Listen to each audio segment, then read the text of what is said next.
What's the wildest thing your child has done? Did you have a good laugh or learn an important lesson from that experience? Do you want to share your story? Maybe you can't stop thinking of a huge accomplishment that you had from being a mom. I want to hear about that too. Welcome to my podcast. The Wealth of Wellness presents This Incredible Mom Life. Hi, I'm Ami, a mom of 3 boys who have given me countless laughs, proud mama moments, and endless challenges. Join me every week as we hear the craziest and most unbelievable mom stories. I'll be sharing the huge accomplishments and triumphs of both our moms and their kids. We'll giggle, cheer on the kids, and discuss obstacles and lessons learned along the way. I want to hear if your 3-year-old says a stampede of boogies just came out of his nose, or if your 10-year-old created an infomercial to save his dad's receding hairline, or even if your 13-year-old's robotics project turned into a disaster. I also want to know if your 15-year-old finally came out of his shell in high school and joined a bunch of clubs, and even the fencing team. Let's share, laugh, learn, and grow together, one crazy mom story at a time.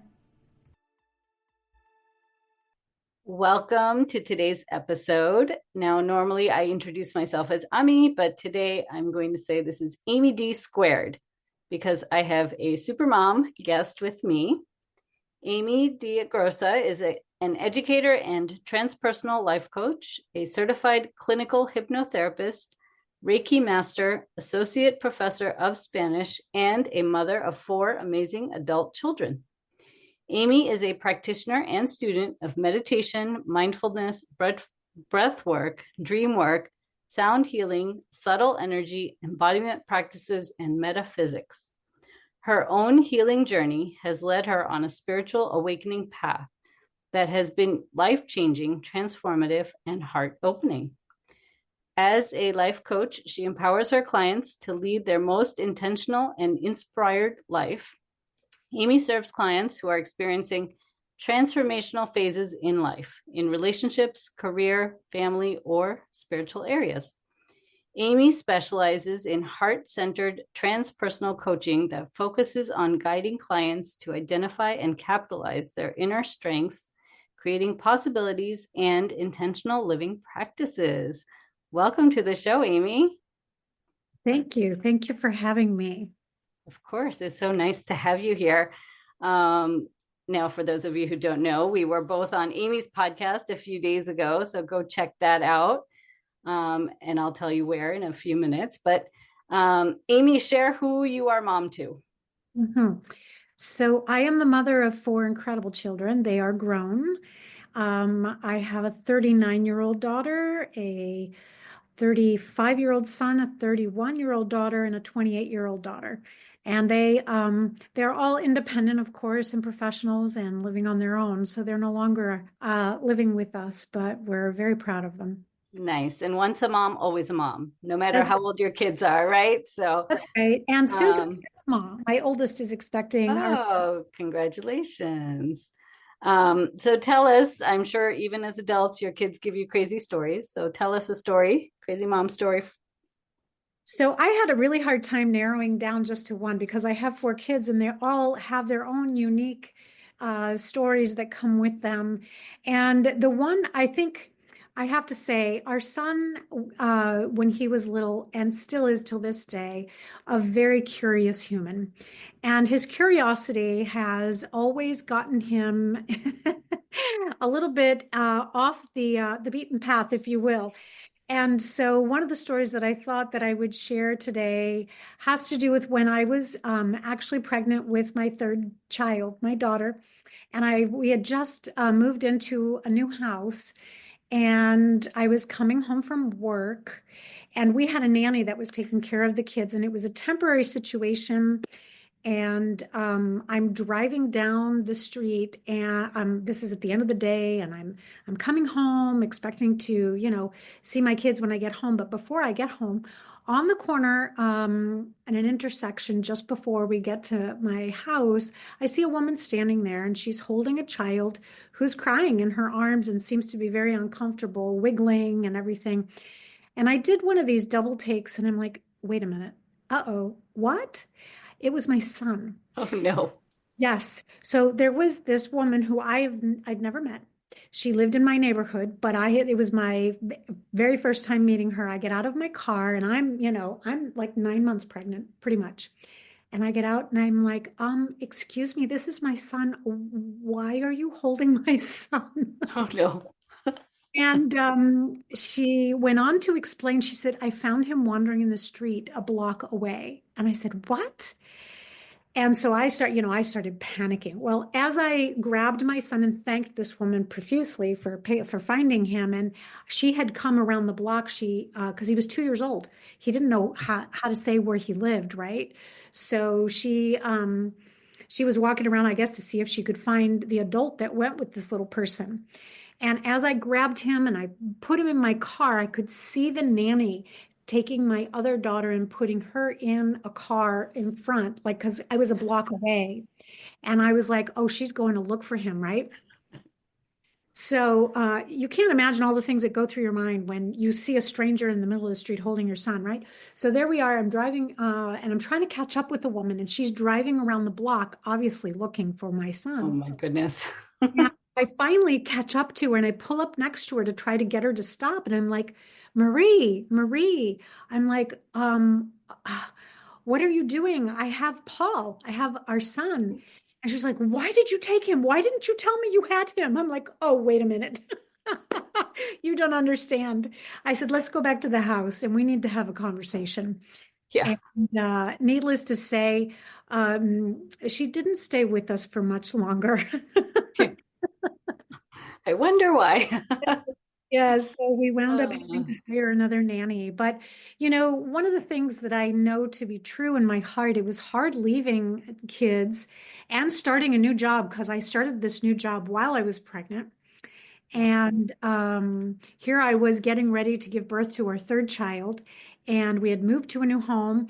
And I remember just this feeling of, is this the right decision to to go into a job that's full time while I'm having another child, and this is what it's going to be like, not being around all the time. I remember feeling anxious about that. Yeah.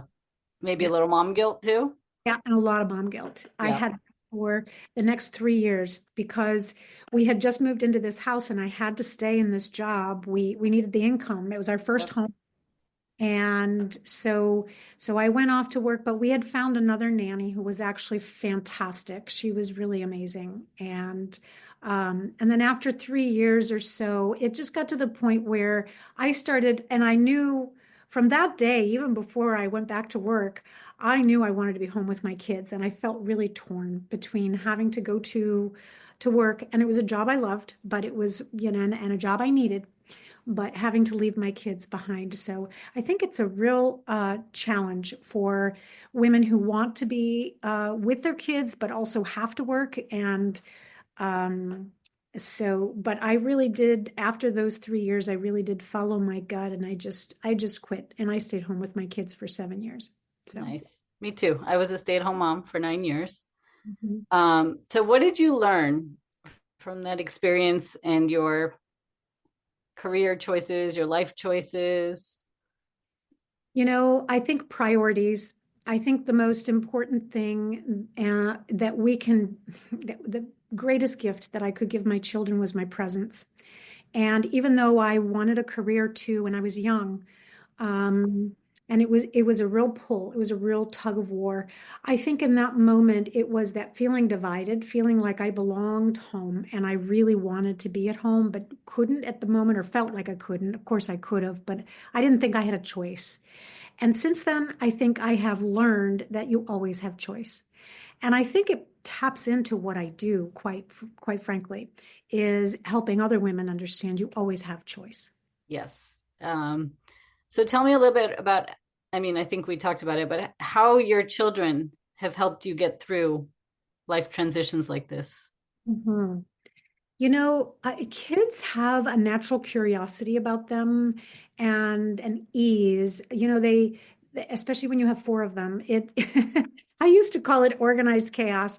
They have their own way of being. And I love how instinctual they are, how innately instinctual, and they just follow their own rhythm, right? Sometimes if it isn't something that's safe, of course you have to step in to help. But for the most part, allowing myself to and them to teach each other. I think they're some of my Yes. greatest teachers. My kids are, I mean, I of course include myself in that equation as well. I'm a teacher to them, but they are a teacher to me too, and they remain so even till this day. I'm sure they do. Now, you had mentioned you had more than one story. Do you have any other stories you want to share with us? I'm Have sure so we can do this all many. day. There are so many stories. Some like that one was a little bit scary. We can laugh about it Mhm. today, but I have to tell you that back then that was not funny. Yeah, Not really. I can imagine. And it had consequences, right? Safety issues and all kinds of things that you start thinking about. What if somebody didn't pick him up? And I mean, there could have been a million different outcomes. So gratitude for sure. Um, Yes, I think with our youngest was also very curious, and she had an imaginary friend, and her imaginary friend got into so many amazing adventures, writing on walls. And one time, I can't remember exactly what she was doing, but somehow she got a hold of flour. Maybe we were getting ready to make Play-Doh or something. I can't remember what it was.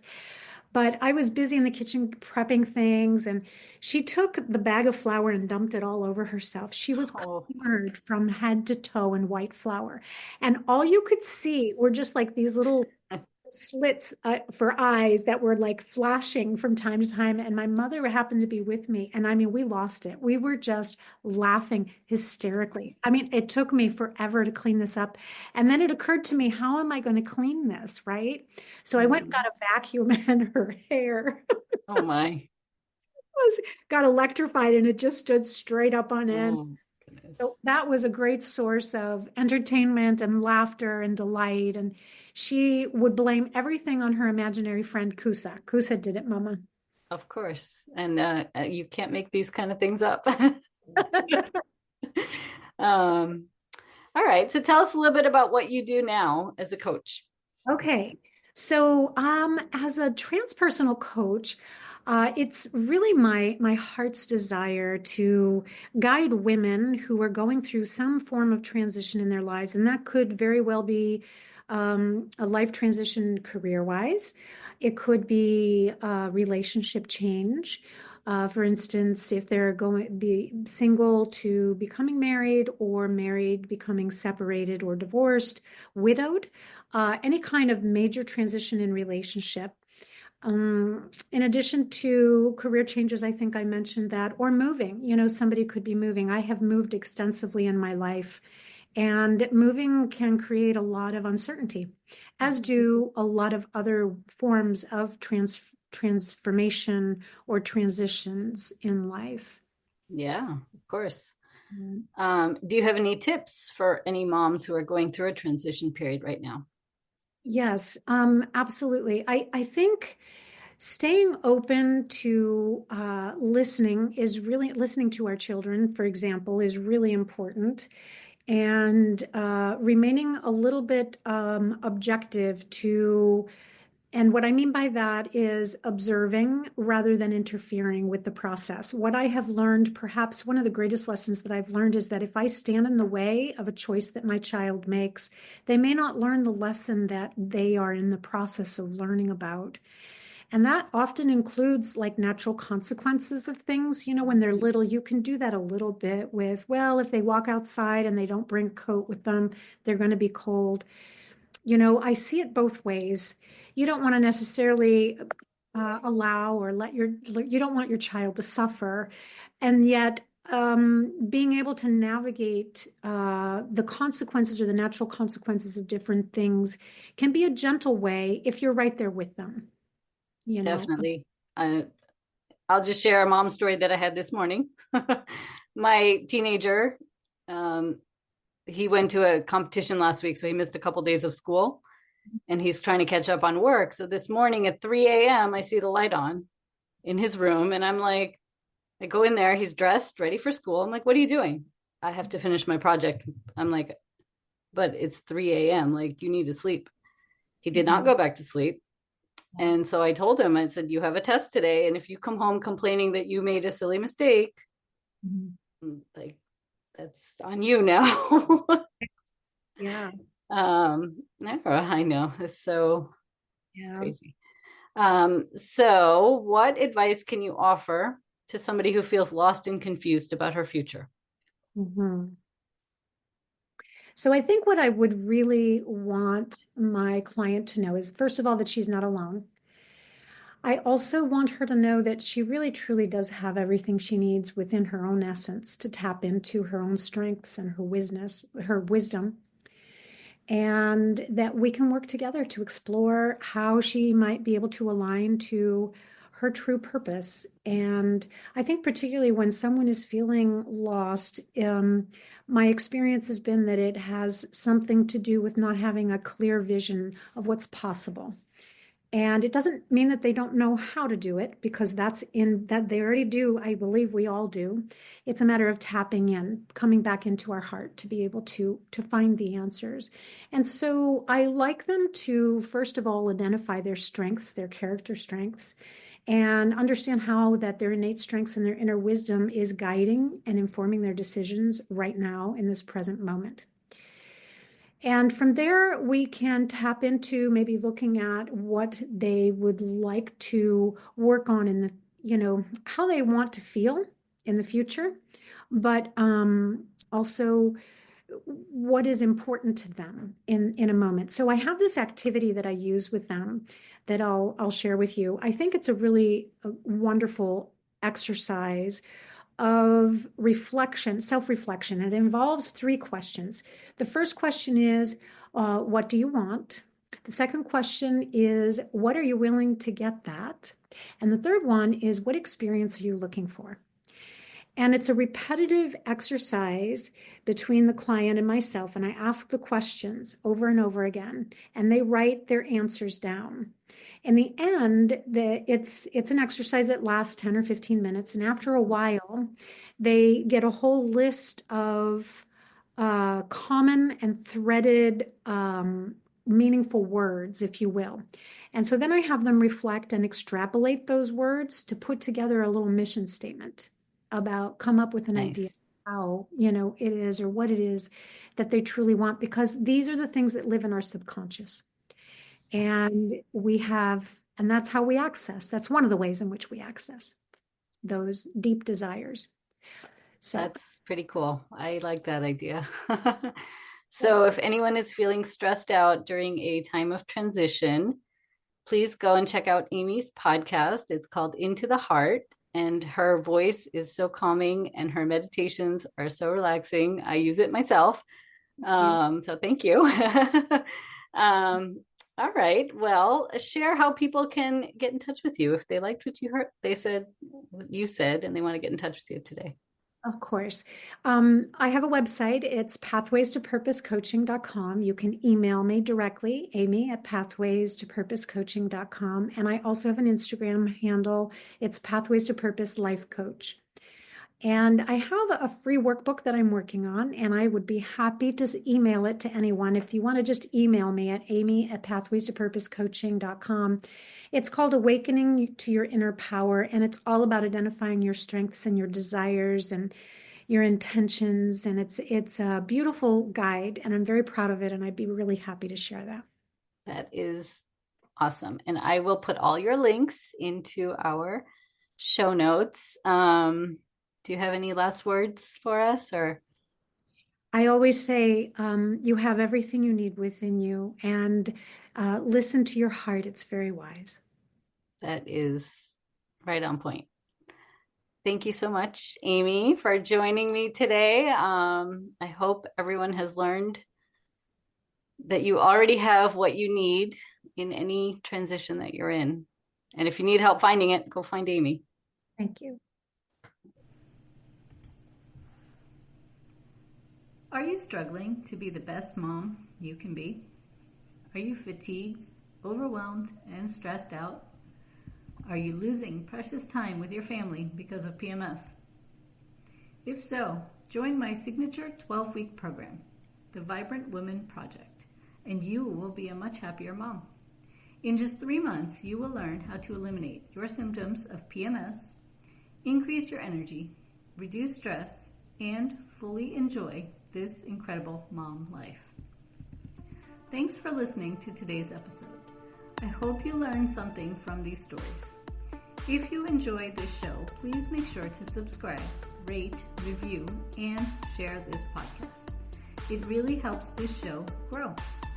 If you have a mom story you would like to share, click on the link in the description below on becoming a podcast guest. Remember, the content on this podcast is for general information only. It does not replace any medical advice given by your healthcare providers. Please check with your doctor if you have any questions about your specific condition before starting any new diet or exercise regimen. Thank you, and you will hear from me soon.